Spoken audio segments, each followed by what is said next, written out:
இங்க ஒரு கிராமத்துல இவங்க 2 பேருக்குமே 5 ஆம்பளை பிள்ளைங்க. இந்த அப்பாக்கு வேலை பாத்தீங்கன்னா வீட்லயே பலகாரங்களா சுட்டு வெளி கடைங்களுக்கு நான் சேல்ஸ் பண்றதுதான். அவங்களோட வேலையை பார்த்துட்டு இந்த 5 ஆம்பளை பசங்களையுமே நல்லா பாசமா பாத்துக்கிறாங்க. இவங்க ஊர் திருவிழாக்கு போயிருக்கும் போது பெரிய பையனுக்கு ஒரு பொண்ணு பாத்துடுறாங்க. அப்படியே 2வது பையன் ஒரு பொண்ணை காதலிச்சுட்டு வருவான். அவங்க வீட்லயும் போய் பேசலான்னு போறாங்க. அவங்க வீட்ல என்ன சொல்றாங்கன்னா, எங்க வீட்ல ஒரே பொண்ணா இருக்கறனால நாங்க வீட்டோட மாப்பிள்ள தான் எதிர்பார்க்கிறோம்னு சொல்றாங்க. அதுக்கு இவங்களும் பையன் ஆசைப்பட்டான்னு சம்மதிச்சிடுறாங்க. அப்படியே இவங்க 2 பேருக்குமே கல்யாணமும் ஆயிடுது. பெரிய பையனுக்கு வாத்தியார் வேலை கிடைச்சனால அவரு ஊருக்கு கிளம்புறாரு. சின்ன 2வது பையனுக்கு வீட்டோட மாப்பிள்ளையா போறனால அவங்களையும் வழி அனுப்பி வைக்கிறாங்க.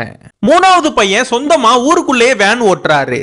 அந்த ஊர்ல இருக்கிற ஒரு பொண்ணையும் இவரு லவ் பண்றாரு. இவங்க 2 பேருமே ஒருத்தருக்கு ஒருத்தர் லவ் பண்ணி சந்தோஷமா இருக்காங்க.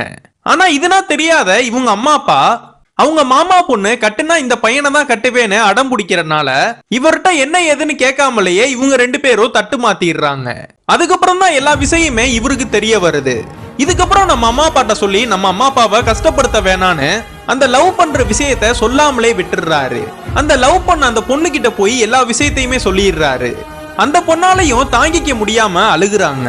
அவங்க அம்மா அப்பா ஆசைப்பட்ட மாதிரியே இந்த பையனுக்கும் கல்யாணம் ஆயிடுது. கல்யாணம்னா முடிஞ்சதுக்கு அப்புறம் இவரு வேன் ஓட்டுறனால நைட்டு டிராவலுக்குனா போயிட்டு நடுஜாமத்துல தான் வராரு. இவரு வீட்டுக்கு வந்ததுமே அவங்களோட ஒய்ஃப் நடுஜாமத்துல வர களவாணி பையன் மாதிரி ஒன்ன போய் கட்டணும்னு ஆசைப்பட்டேனே என்னைய சொல்லணும்னு சொல்றா.